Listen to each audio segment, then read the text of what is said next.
syukur selalu kepada kehadirat Allah Subhanahu wa taala yang mana pada kesempatan sore hari ini kita masih diberikan nikmat dan nikmat sempat sehingga kita dapat kembali berkumpul di tempat ini dalam rangka mendengarkan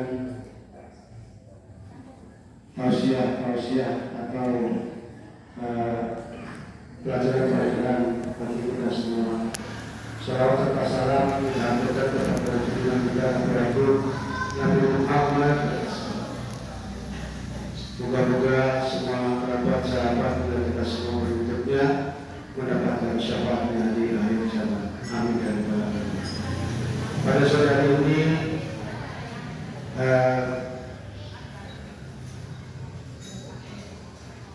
buka puasa, persiapan buka puasa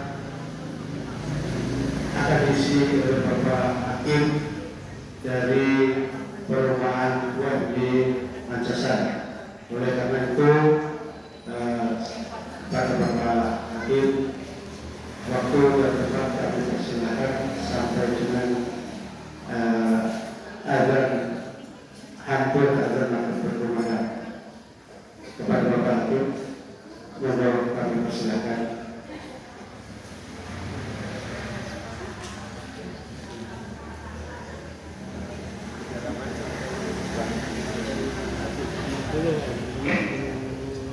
Berapa 4 ya? 53 1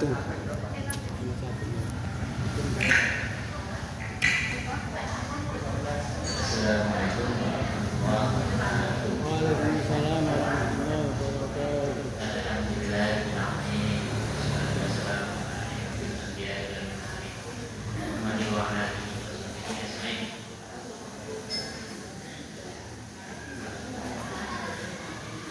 Hari ini hari ke-22 malam masuk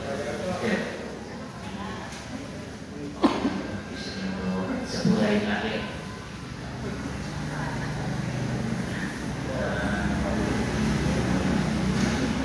Saya ada waktu sekitar 20 menit untuk kurang ya.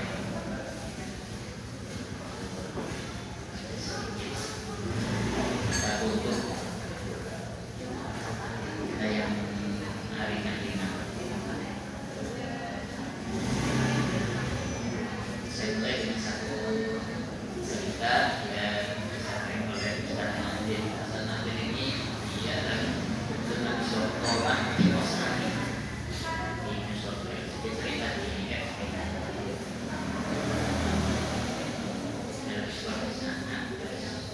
Cerita dia biasa misi diri selamat.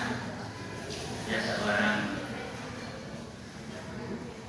Australia namanya Ian Campbell.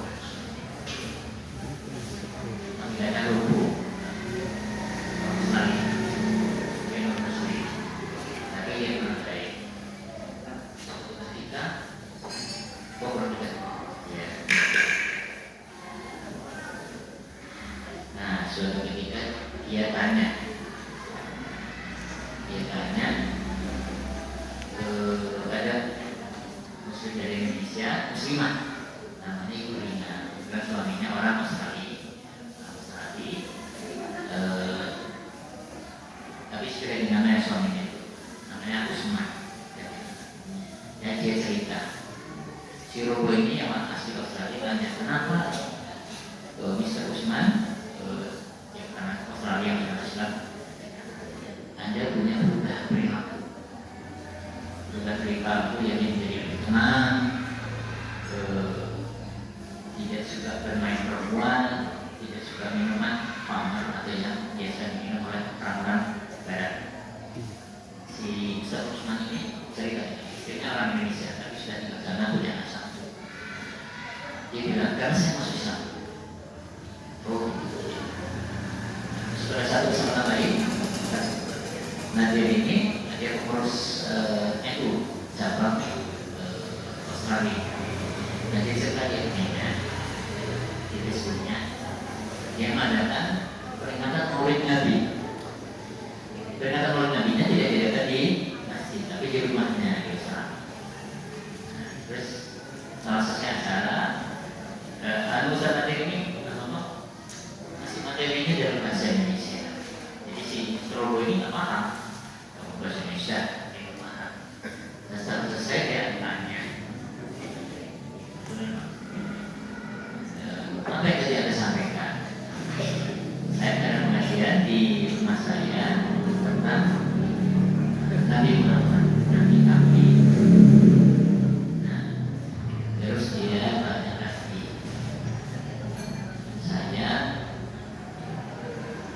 si Robo ini bilang sama saya ingin masuk Islam. Kok bisa gitu? Saya merasakan sesuatu yang berbeda ketika melihat mas saya Ustaz Usman dan keluarganya, juga ketika Anda bercerita tentang Muhammad pun dengan bahasa Indonesia yang saya tidak paham. Ada dalam hati saya sesuatu yang berkaitan, kira-kira gitu. Nah, Ustaz Nabi nggak siap, maksudnya dia bilang tunggu dulu. Gimana waktu itu berani? Kenapa? Di dalam Islam itu banyak aturan yang tetap yang tidak bisa dilakukan. Anda tidak bisa bermain perempuan senang. Anda tidak boleh minum alkohol yang dilarang. Tidak boleh kenapa? Kenapa nggak salah? Kemudian karena si Mister Wabu ini berkeras, tadi dia bilang, sudah kalau gitu Anda kita umumkan rencana Anda untuk masuk Islam di Masjid Kampus di New South Wales, supaya Anda yang menyaksikan. Terus pada hari itu kan, kemudian dilakukan acara tersebut, jadi berdisyaratkan.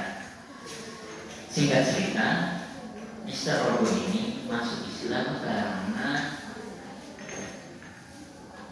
karakter atau sifat yang dia terima dari berbagai sumber dan dia tentang pengaman.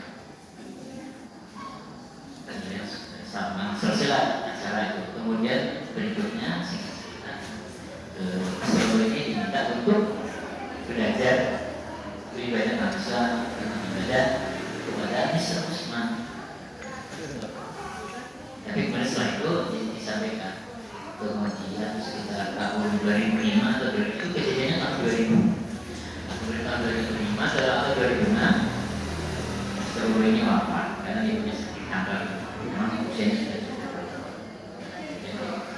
Jadi kisah ini menceritakan tentang masuk Islamnya seorang Australia karena cerita yang diterima tentang Muhammad. Nah, semua kita sebagai manusia adalah makhluk berhidup. Dalam banyak hal, aku melakukan ucapan, berpakaian, jadi semua adalah kita banyak menyuruh dari orang-orang yang menurut kita baik seorang pemimpin kepada orang lain tentang dari ustaz, guru, lagi lain-lain, baik itu yang positif maupun yang negatif. Kita ini makhluk. Karena kita punya Nabi Muhammad Sallallahu Alaihi Wasallam, Rasulullah itu Tuhan kita semua, maka tidak bisa kita berhenti untuk selalu belajar untuk mengetahui banyak tentang karakter Rasulullah, Rasul kita. Dan sampai sekarang belum pernah apa yang kita dengar, kita terima tentang Rasulullah itu berhenti. Terus saja ada kita buku yang ditulis tentang banyak buku kami yang baik aktivis yang tebal yang sekarang mulai orang tidak di Timur Tengah atau di Tengah Selatan atau penulis yang ada di tanah. Apa yang dipelajari dalam Rasulullah banyak, aspeknya juga macam-macam sekali. Kita belajar tentang keteladanan Rasulullah dari banyak hal, karena kita ingin meniru banyak hal dari Rasulullah. Kalau seandainya kita bandingkan dengan orang-orang pada saat ini, maka itu bisa sangat terbatas. Ada hal saja. Cocok pada hal itu tidak cocok pada hal. Cocok pada perkataannya tidak cocok pada banyak hal, termasuk cara berpakaian. Banyak keteladanan yang bisa kita tiru. Nah, sebelum kita tahu tentang banyak Rasulullah yang ikuti dalam Al-Quran atau dalam hadis, memang Al-Quran sudah menyebutkan tentang Rasulullah ini. Misalnya di dalam surat Al-Ahzab ayat 21 yang artinya sungguh pada diri kami amat terdapat teladan yang baik bagi yang mengharap kepada Allah hari akhir dan banyak berzikir. Itu surat Al-Ahzab ayat 21. Nah, keteladanan Rasulullah ini banyak sekali diceritakan dalam berbagai hadis. Misalnya kalau kita kaitkan dengan bagaimana dia memperlakukan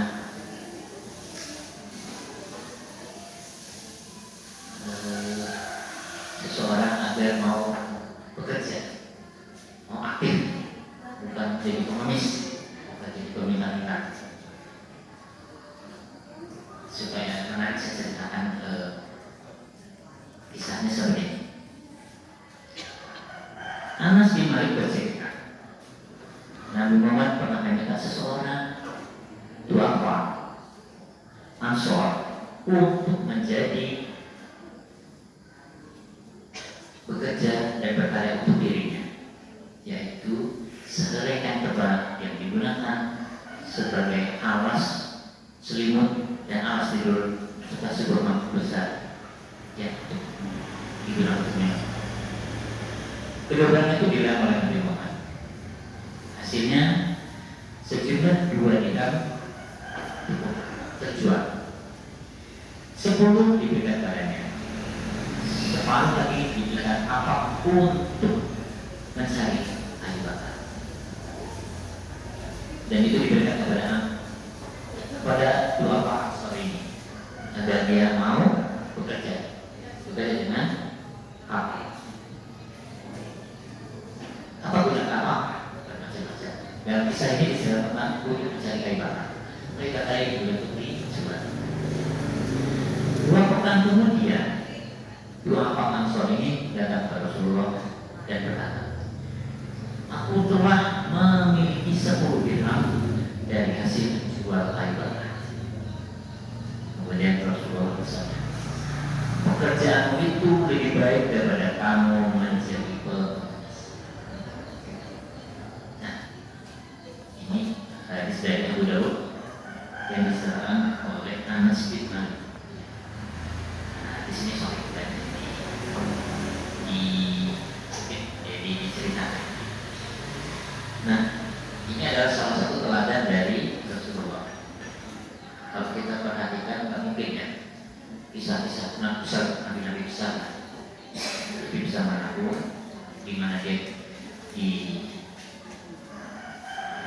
oleh Allah untuk menjadi nabi, menyampaikan risalahnya, seorang yang nganggur, yang malas, dia mencontohkan dalam banyak kisah lain.